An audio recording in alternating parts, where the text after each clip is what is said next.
Assalamualaikum warahmatullahi wabarakatuh. Salam SHMH Sinah Hukum, Melek Hukum. Pemirsa SHMH yang saya hormati, yang berbahagia, yang saya muliakan sebangsa dan setanah air dimanapun Anda berada. Kembali lagi dengan saya melalui channel SHMH. Dan kali ini pada video yang ke-420.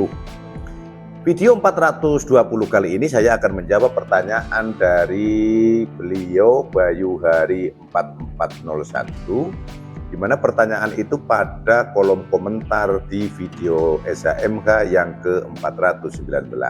Pertanyaannya seperti ini.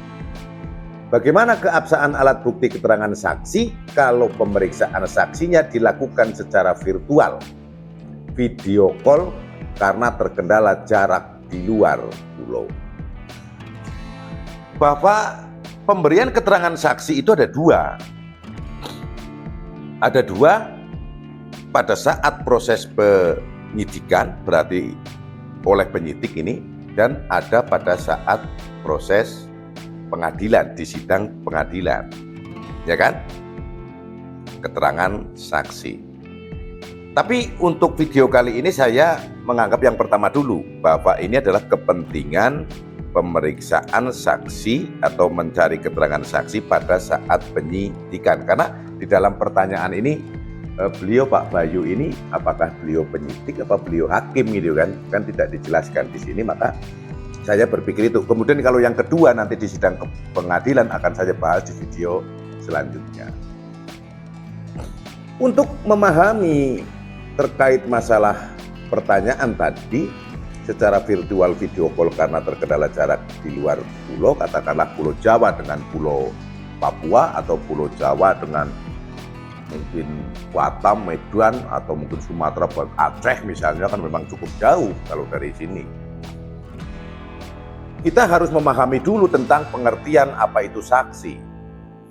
Pasal 1 angka 26 KUHP berbunyi, saksi adalah orang yang dapat memberikan keterangan guna kepentingan penyidikan, penuntutan, dan peradilan tentang suatu perkara pidana yang ia dengar sendiri, ia lihat sendiri, dan ia alami sendiri. Ini konteks KUHP ya, sebab ada putusan Mahkamah Konstitusi yang kemudian menyatakan bahwa definisi ini diubah. Tidak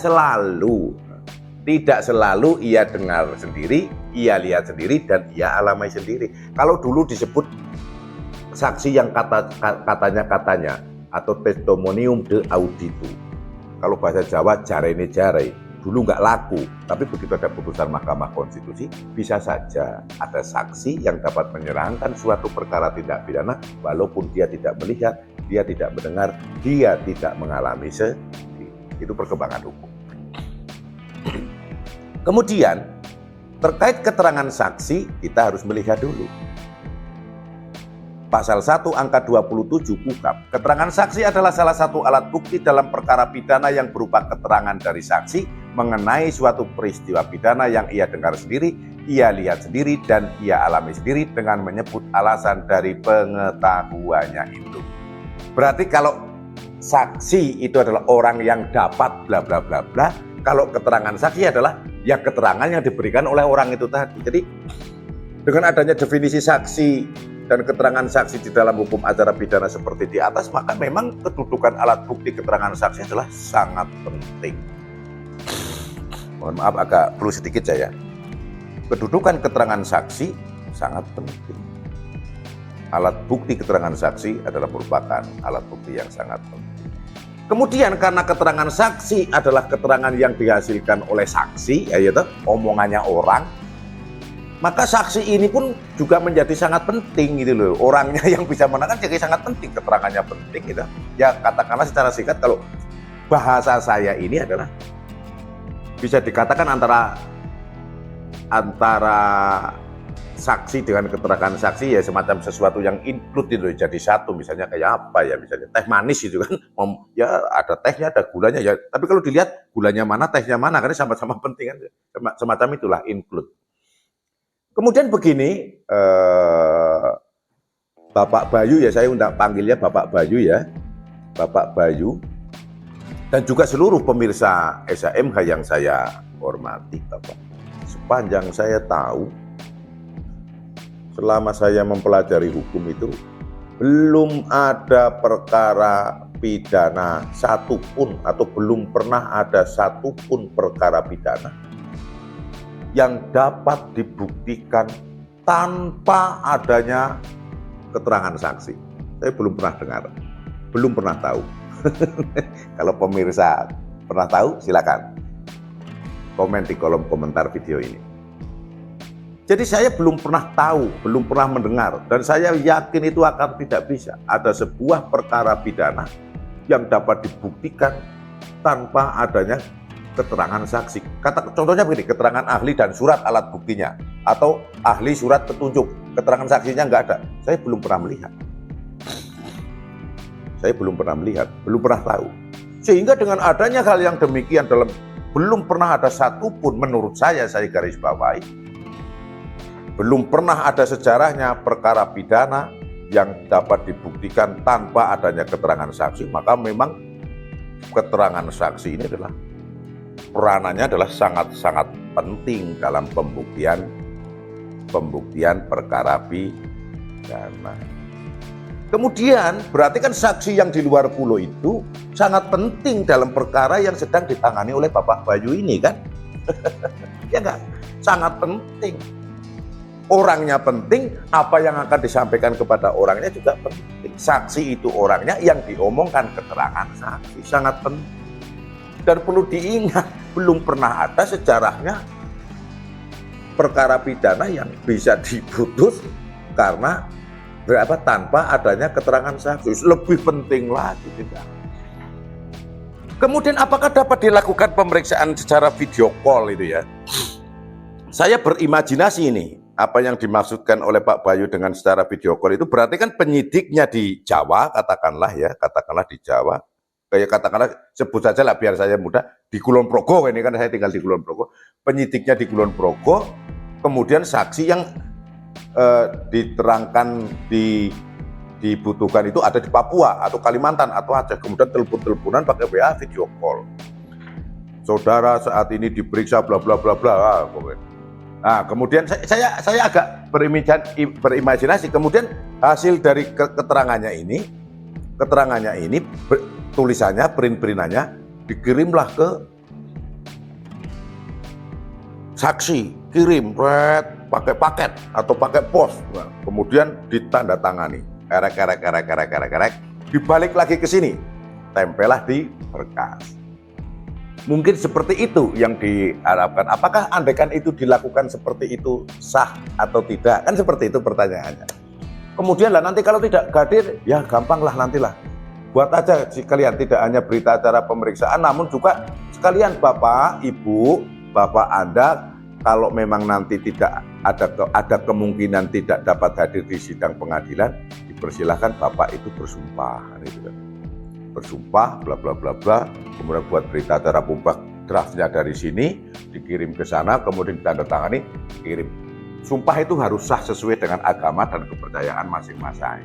Mungkin ini kemudian untuk dokumennya, maka dibutuhkan selain tanda tangan berita acara sumpah pemberian keterangan saksi itu, maka ada dokumen foto pengambilan sumpah, kan gitu kan? Tumpuk, sah. Mungkin bayangan saya seperti itu, ya kan? Bayangan saya seperti itu. Namun, berarti pihak belum begitu enak aja langsung berarti bisa, ya kan? Nggak semudah itu. Saya harus hati-hati menjawab, nggak bisa ini ditonton oleh orang se-Indonesia Raya, bahkan mungkin sampai Thailand ikut nonton kalau cinta sama SHMH kan. Thailand, Hong Kong, Rusia, itu kan. Pasukan lagi perang itu sambil nonton SHMH karena tertarik gitu kan, bisa saja kan. Oh nggak bisa seperti itu, oh berarti bisa itu sah, nggak sepanjang, nggak semudah itu. Nah, saya kan tadi mengilustrasikan, mengimajinasikan, oh seperti itulah mungkin yang dipikirkan oleh Pak Bayu, masuk menjadi sah, bla bla bla, masuk sah, masuk berkas maksud. Namun perlu diingat, rekan-rekan SHMH, penonton SHMH yang saya hormati, dan khususnya Pak Bayu. Pasal 112. Langsung saja ke ayat 2. Orang yang dipanggil wajib datang kepada penyidik, dan jika ia tidak datang, penyidik memanggil sekali lagi dengan perintah kepada petugas untuk membawa kepadanya.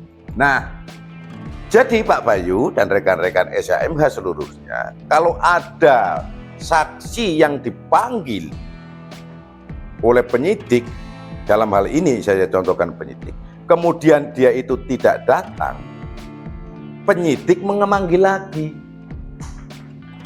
lagi dengan disertai dengan surat perintah membawa. Nah, maka bagaimana kok disertai dengan surat perintah membawa? Ya iya, panggil lagi, penyidiknya datang ke Papua, ke Aceh, terbang dari Kulon Progo lewat Yogyakarta International Airport, ke Papua misalnya kan, tuh bawa surat panggilannya, tunjukkan dan bawa surat perintah membawa. Maka saksinya si A katakanlah ikut balik lagi ke Kulon Progo untuk dimintai keterangan. Kan begitu. Jadi kalau tidak datang, aturan hukumnya ada di pasal 112 ayat 2. Orang yang dipanggil wajib datang kepada penyidik, dan jika ia tidak datang, penyidik memanggil sekali lagi dengan perintah kepada petugas untuk membawa kepadanya. Jadi, selaku warga negara Kesatuan Republik Indonesia memiliki kewajiban untuk datang kepada pejabat manakala dia diperlukan sebagai saksi. Ya. Orang yang dipanggil wajib datang kepada penyidik, dan jika ia tidak datang, penyidik memanggil sekali lagi dengan perintah kepada petugas untuk membawa. Kemudian bingung lagi. Ya begini Bapak, mohon maaf, ini bukan berarti gimana-gimana. Nah, yang menjadi persoalan itu penyidik itu Pak yang datang itu kan. Mungkin mohon maaf ini ya, mohon maaf. Mungkin kan biayanya kan juga besar juga. Ya saya bisa memaklumi, namun saya harus membaca pasalnya berbunyi begitu gitu loh. Ini kan, tapi tenang. Nanti ada jawabannya, tenang, ada jawabannya. Tapi saya harus menguraikan ini, jangan sampai saya satu Indonesia diketawain orang kalau jawabnya hanya asal-asalan kan. Kemudian pasal 113. Jika seorang tersangka atau saksi yang dipanggil memberi alasan yang patut dan wajar bahwa ia tidak dapat datang kepada penyidik yang melakukan pemeriksaan, penyidik itu datang ke tempat kediamannya. Ini kan. Jadi kalau yang pasal 112 ayat 2 itu wajib, dan dia itu tidak memberikan alasan yang patut dan wajar, maka dikeluarkan surat perintah membawa. Maka penyidik datang ke Papua, ke Aceh, membawa surat panggilan dan membawa surat perintah membawa. Tapi kan sama juga yang dibebankan, biayanya besar juga ini kan. Waduh, kenapa? Karena ya belum tentu kan biayanya siap, ya belum tentu, mohon maaf ini ya. Jadi mencari dalil-dalil yang ya saya pikir apa pertanyaan Pak Bayu itu sebuah terobosan ya, sebuah terobosan ini kan. Maka dilakukan video call kemudian metode-metode ini kan. Namun saya harus menjawab ini dulu. Jadi sama juga akhirnya ternyata, apalagi kalau memberikan alasan yang patut dan wajar. Oh ya Bapak, saya tidak bisa hadir sesuai dengan surat undangan. Saya tidak akan menolak. Cuman saya tidak ada biaya untuk datang ke kantor Bapak memberikan keterangan. Tapi saya sebetulnya mau. Nah, berarti kan alasannya patut, tidak ada biayanya. Ya mudah-mudahan ke depan ya toh. Kalau saksi yang misalnya dari luar mana itu kemudian oleh negara itu diberikan anggaran itu untuk kasus saksi yang jauh-jauh gitu kan. Tiketnya, akomodasi menginapnya, mudah-mudahan gitu ke depan. Siapa tahu kan harapannya Indonesia maju kan, bisa-bisa saja kan. Penyidik itu datang ke tempat kediaman sama saja juga kan. Yang membawa surat panggilan disertai surat perintah membawa, juga penyidiknya datang ke tempat kediaman tersangka yang membutuhkan biaya juga. Mau mengikuti pasal 113 Jika seorang tersangka atau saksi yang dipanggil memberi alasan yang patut dan wajar, Bapak ia tidak dapat datang kepada penyidik yang melakukan pemeriksaan, penyidik itu datang ke tempat kediamannya, kan sama-sama datang, mengeluarkan biaya juga. Ya tak? Pusing lagi nih Pak Bayu nih. Nah, mari. Oke. Kemudian terkait video call, Pak Bayu, saya punya teman Pak Bayu dan rekan-rekan SHMK, dulu beliau itu pernah bertugas di Polres Kulon Progo, Pak Bayu. Ya, saya punya teman di sana. Saya akui luar biasa beliau itu. Terobosan hukumnya itu luar biasa. Kalau terkait berita acara pemeriksaan saksi, metode-metode itu sudah dilaksanakan oleh beliau itu. Bahkan berkasnya banyak, puluhan berkas itu. Laku atau tidak? Laku semua. Laku semua. Metodenya ya seperti itu tadi.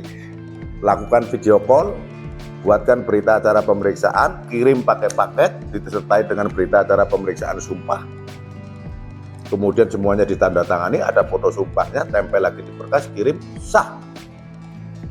Diterima.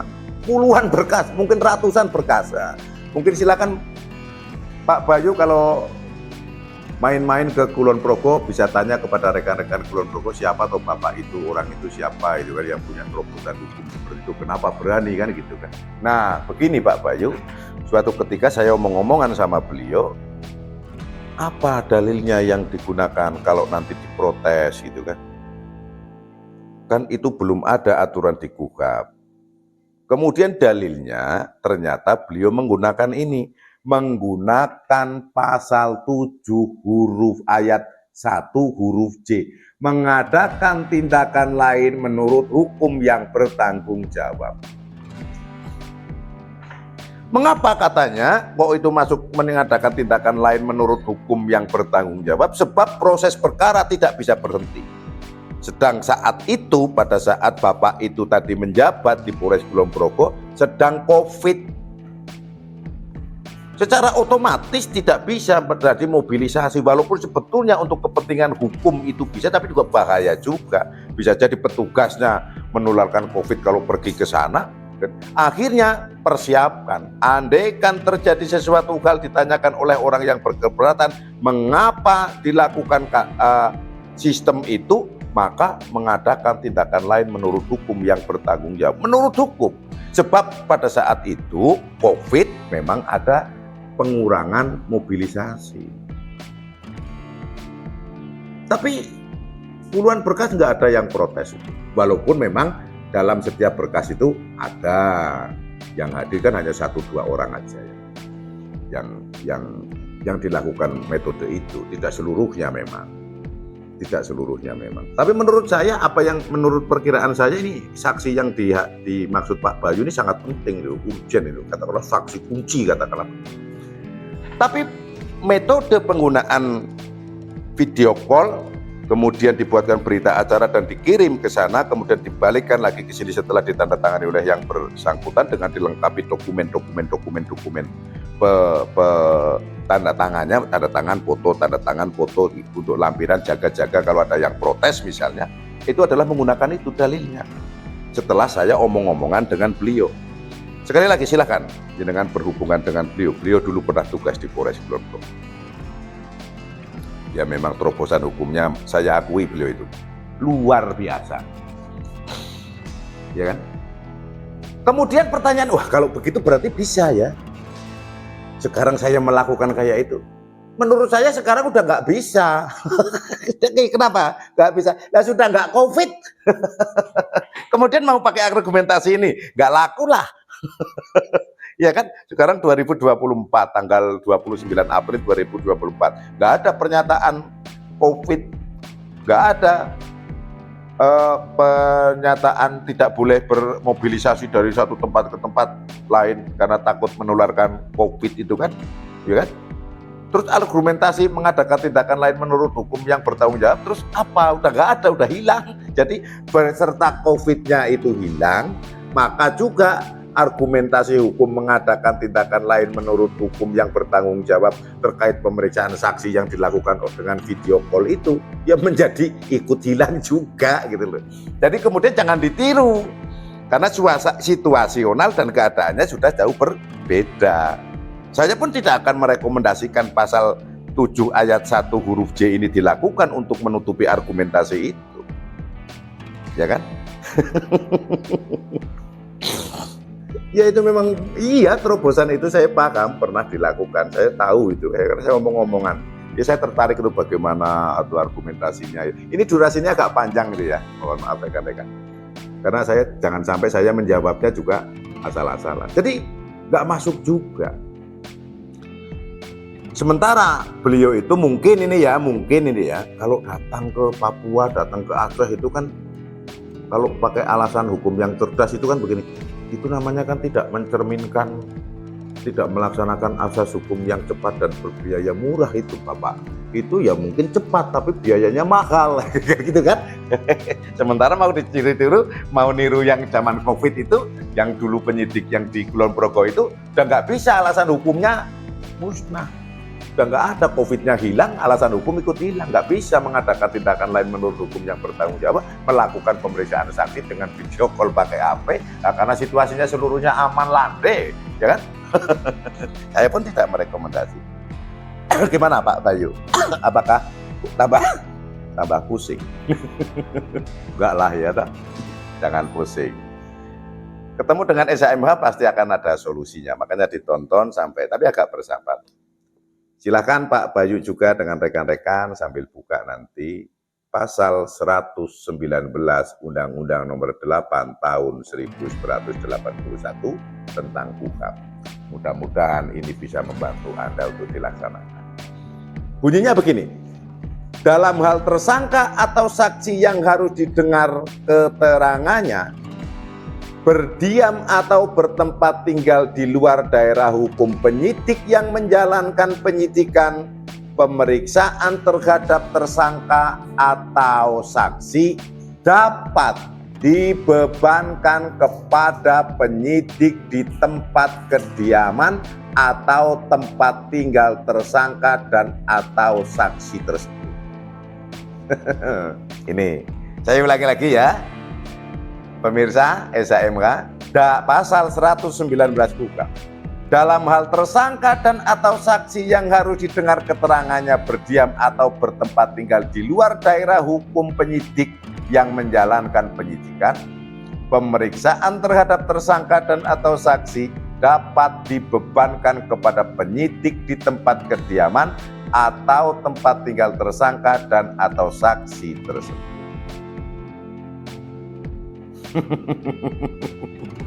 Ketemu kan? Ya nggak? Dalil hukumnya. Kemudian penjelasan dari pasal 119 UKAP, apabila penyidik di luar daerah hukum itu dilakukan oleh penyidik semula, maka ia wajib didampingi oleh penyidik dari daerah hukum di mana penyidikan itu dilakukan. Jadi kalau memang yang Kulon Progo memeriksa saksi di luar harus didampingi. Ketemu? Khususnya Pak Bayu dan rekan-rekan SHMH apabila jauh. Jadi seperti itu diatur di dalam pasal 119. Apakah pernah dilakukan? Lagi-lagi Leo, penyidik Kulon Progo, teman saya itu luar biasa. Tahun 2012 dia menangani perkara tentang advokat palsu. Advokat palsu itu orangnya botak itu, agak gendut, kalau pakai kacamata gini. Nggak gini, tapi gini kalau buat. Ketahuan palsu sama dia. Namanya Alfonsus Eha, namanya Eha gitu kan. Dia terkuak sebab apa? Dia itu memiliki berita acara penyumpahan selaku advokat pada tahun 1993. Dia berita acaranya seperti itu. Oleh salah satu pengadilan tinggi di Kupang. Ya kan?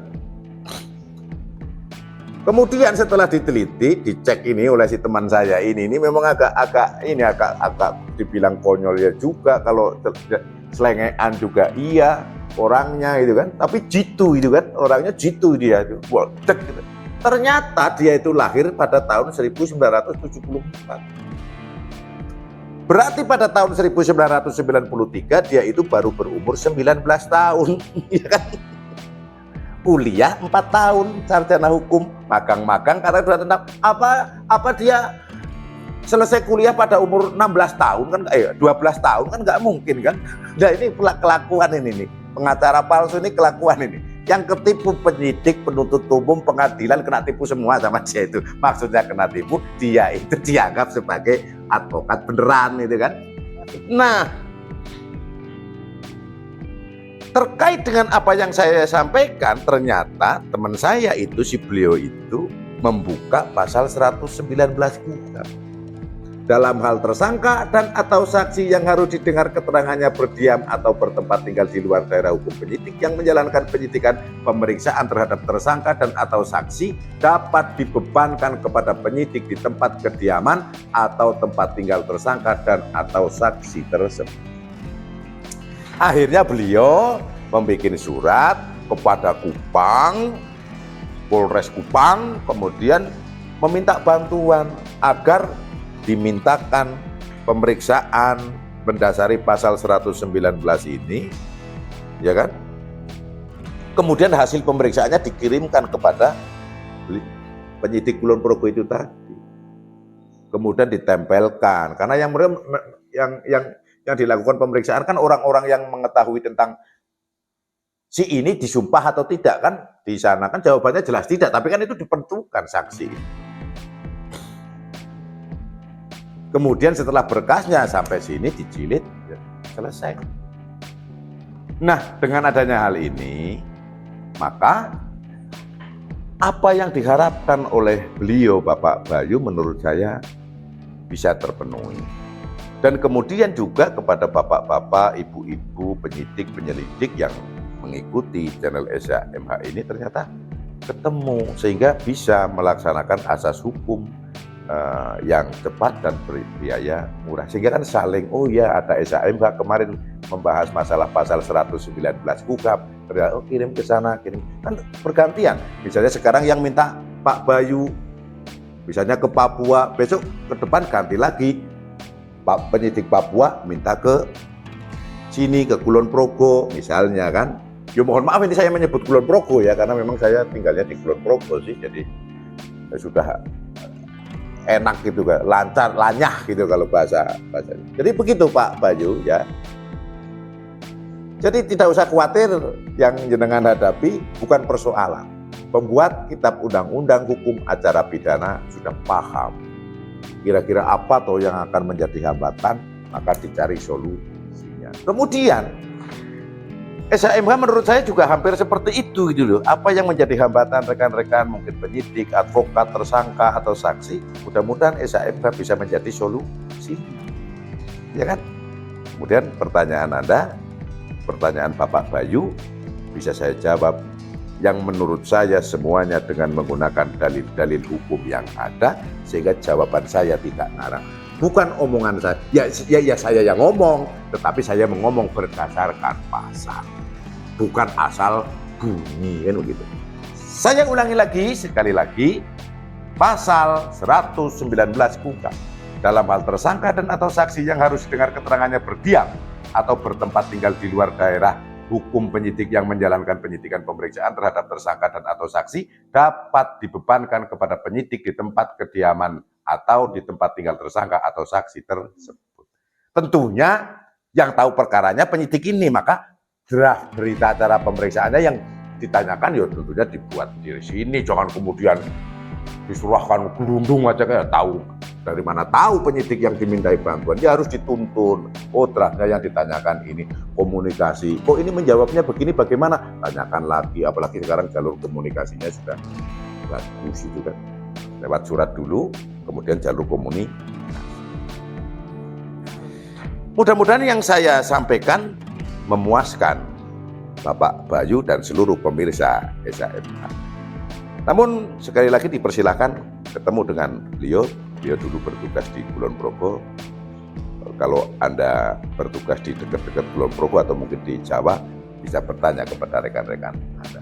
Di video ini saya tidak berani menyebutkan identitas yang bersangkutan, mohon maaf. Harap dimaklumi, saya khawatir beliau tidak berkenan. Namun kalau Anda ke Kulon Progo pasti tahu, tanya ke rekan-rekan di Kulon Progo pasti tahu. Dipersilahkan kalau masih ada pertanyaan yang mengganjal dan kopdar itu kan. Itu yang bisa saya sampaikan rekan-rekan pemirsa SHMH yang saya hormati, yang saya muliakan, dan khususon untuk Bapak Bayu. Apabila ada salah yang saya katakan, ada keliru yang saya ucapkan, mohon dimaafkan dan dimaklumi. Tonton terus SHMH dan subscribe. Jangan lupa share dan like, serta dipersilakan untuk komen yang membutuhkan. Salam SHMH, Sinah Hukum, Melek Hukum. Wassalamualaikum warahmatullahi wabarakatuh. Terima kasih.